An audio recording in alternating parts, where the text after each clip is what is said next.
some very conservative voices in your party who are not so happy. Laura Ingraham said the country is lit up with a populist fever, and the GOP responds by digging in, criticizing the GOP candidates, dominating the polls, not smart. What's your response? Well, look, I respect all of those people and understand their opinion, but, I disagree. I think that a lot of what we're trying to do is say those angriest voices are not helpful. She went on to say, yes, Donald Trump is responsible, but, it's just wild. The people have seen the definition of marriage changed by the Supreme Court, and then Republicans basically don't talk about the issue anymore. They've seen the borders remain rampantly open. They've seen their real median income decline. They've seen spending ramp up, the debt ramp up, our foreign policy in tatters. You bet they're angry. And something, when some people are angry, some people are probably going to get loud. And then when the establishment fails, you're going to get people who become really popular, who are really unconventional like Trump. That is going to happen. Joining us now, Craig Shirley, of course, Reagan biographer, the new book, Last Act. Craig, I've never seen anything like it. Nikki Haley said, she respects voices like mine, but, it's the angry voices that are the problem. Isn't it rather patronizing for her to say that? Yeah. By the way, Matt Lauer's question was actually better than her answer. I thought it encapsulated, actually his question encapsulated everything that was wrong with the establishment and with the Republican Party. Her answer was weak. It was almost as if there was a role reversal. Yeah, well, what of this? I mean, the criticism here is of the populist movement that's growing in the United States. Again, instead of substantively taking on the issues and compromising with the base of the party, the establishment's just digging in. Well, I mean, why don't we substitute the word angry with resolute? Is that people are resolute in their concern about the direction of this country. And the other question would be is that, okay, you say voices are angry. Okay, then what is there to be happy about? Are we happy about the war against ISIS? Are we happy about the state of the economy? Are we happy about the state of public education in America? What can you point to that the establishment is successful at that we can say, okay, this is a reason to be happy? Well, it was amazing as well that on so many of the big issues where the voters have separated from the Republican leadership. Yes.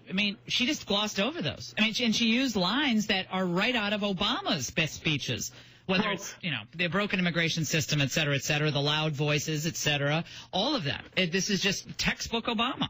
Yeah, exactly, and it's just it all kind of has a very weird PR feeling to it. Like, okay, if we'll kiss it and make it better, and I'll go away or something like that.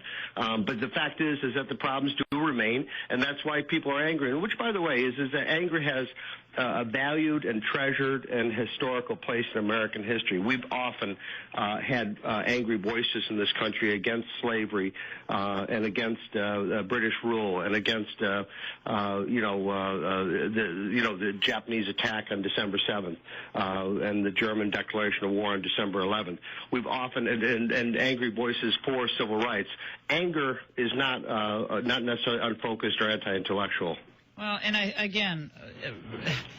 I've never witnessed in my life a Republican rebuttal to the president spend so little time setting the course against liberalism and rather setting the course against Reaganism.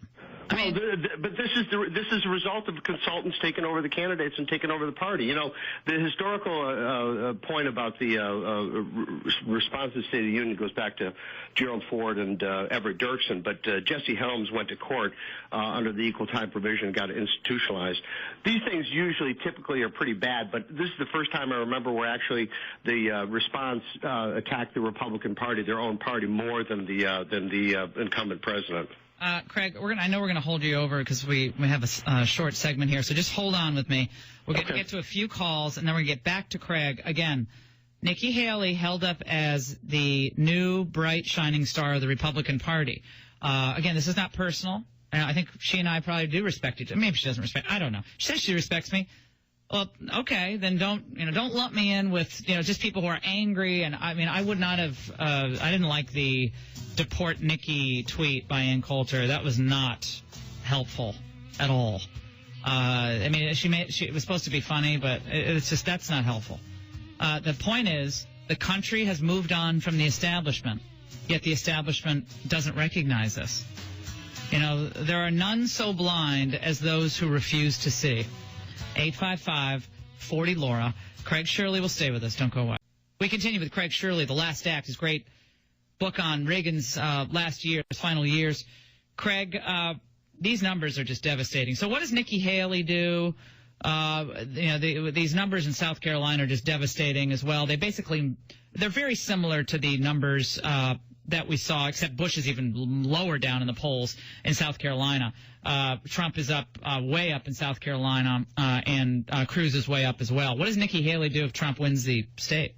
Well, I think she's got to do something now. I don't think she ought to wait till the South Carolina primary. I think she made come on our show. Yeah, come on, absolutely. Is that she made a mess last night, and she's got to clean it up, and she's got to move quickly to do so. And I would say, go on your show and go on other shows, write an op-ed, with a bit of a mea culpa and what she meant to say. People will forgive her. Conservatives will forgive her. They made an investment in her when she ran as a Tea Party candidate, when she ran as an angry Tea Party candidate, and has been, an effective governor. She just, words got away from her last night, and so she needs to address it. She can't let it hang out there because then it's just going to fester. Yeah, well, South Carolina, 33% for Trump, Real Clear Politics average now, 22% for Cruz. Right. And Rubio gets 12%. Again, well over 50% of the Republican electorate. Right, and 8% for Jeb Bush, who's very close friends with Nikki Haley. So right. Jeb and Nikki are very close. Marco, I think, also close with Nikki. But Bush has almost a fourth of the support of Trump in South Carolina. But it's even worse. If you look at it a different way, is that in Florida, you said he's at 11%, right? Right, a third of Trump's support. Which means he's getting 10% of the Republican electorate that casts vote for him at least 2 and maybe 3 times. Yep. He's getting 10% of the Republican electorate. That is, I can't imagine, he can run commercials of tap dancing Marco Rubio or whatever else, but I don't see how he can turn this thing around. I think this is just done. It's a question of how he gets out gracefully, and how he survives politically.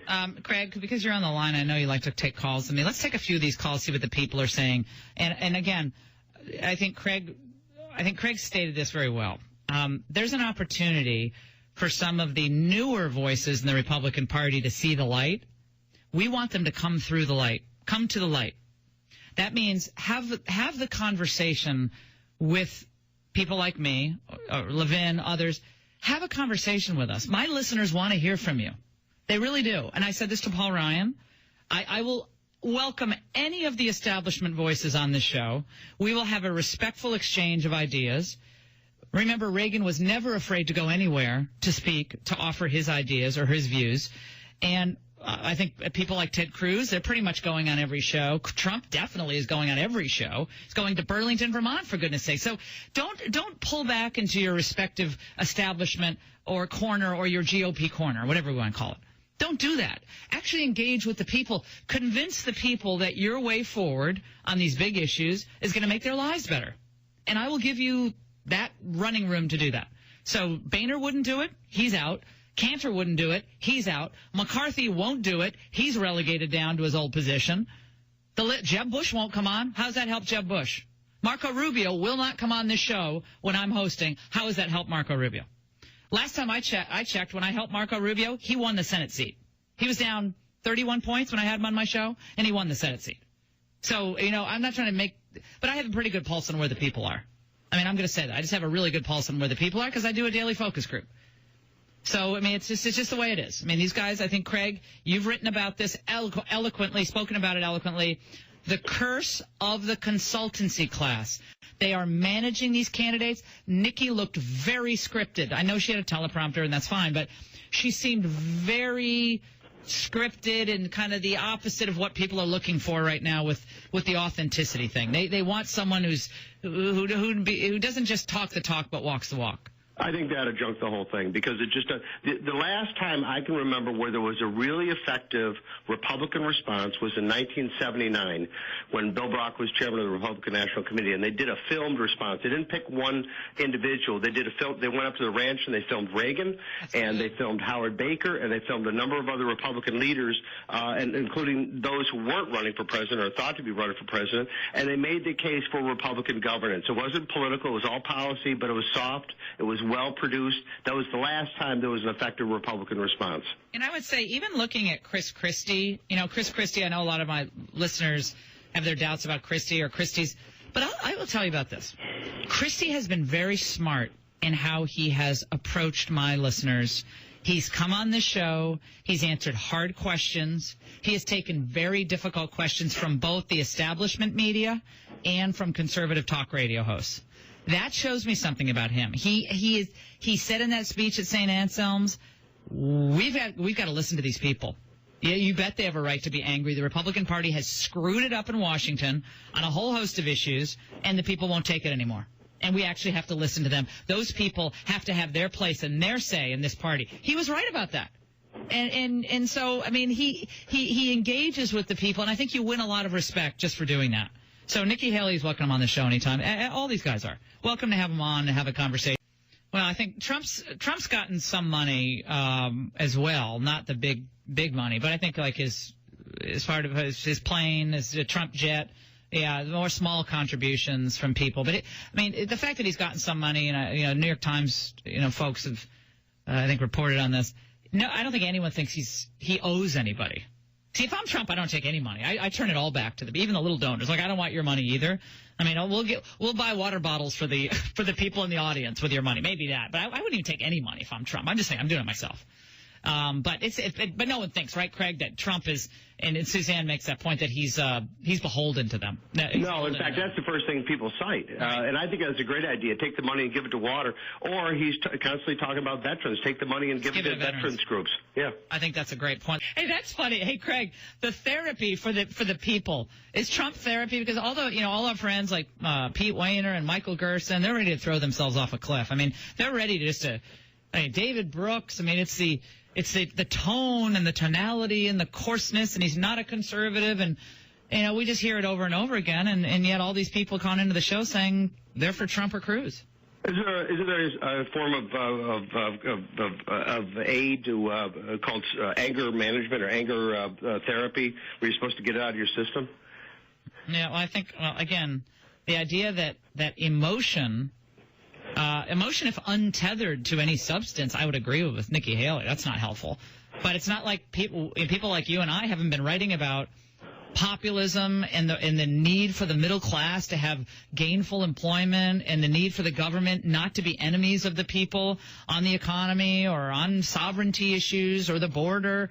And yet, which by the way, poll after poll after poll shows that a vast majority of American people popular. View the U.S. government as not only corrupt, but their enemy. Right? That's a new phenomenon in American history. So the government's the enemy. Big government is one of the big problems facing the country. That's another top 5 of the threats facing America. And, of course, 65% of the country thinks the country's going in the wrong direction today. Real median income is not rising. The only hope people have at this point is Powerball. I mean, that's their only hope. They're like lining up for Powerball, I guess. I mean, because I didn't hear really any. I heard no solutions coming from the Republicans last night on the middle class. Apparently, they're just going to throw up their hands and say, bring in more foreign workers. Isn't that interesting? Is that Obama offered no solutions, and he's president of the United States, and the Republicans choose a Republican response, and she offered no solutions whatsoever. Both speeches were entirely political and designed to score points, but they were designed to score points with the media establishment. But they weren't designed to help the American people. Neither speech. Now, rebuttals to Trump. They should have just called both speeches the Trump rebuttal. And they should. I tweeted last night that Obama and Nikki Haley should have appeared together. And in the spirit of this new bipartisanship, removing rancor, I always get concerned when they say remove any rancor. Well, if you don't debate, like what are we doing here? No rancor. They should have appeared together, and they should have gone back and forth on the Trump rebuttal and called it a day. I think they would have gotten a lot of applause from the chamber, and it would have been just a wonderful moment for the establishment. They should have just done that. Why not? I mean, that's all the establishment is about. Is about lowering the tone and softening our voices. Yeah, sure. There are soft voices in the gulag too. You're not allowed to raise your voice in the gulag or Soviet psychiatric hospitals. Part of anger has been part of the American experiment for over 200 years. Yeah, I mean, these people are frankly fortunate that the country's evolved beyond dueling and the swords and the people with torches and pitchforks up on Capitol Hill. I mean, it is surprising given what's happened to the country that we aren't at that position, but the people are hoping for a savior. They're hoping for someone to turn this thing around. But I don't think they've seen anything yet regarding the anger. I mean, this is pretty mild compared to what we've seen in generations past. Craig Shirley, the fabulous, one of the best reads of 2015, of course, made our best books list on Life Set.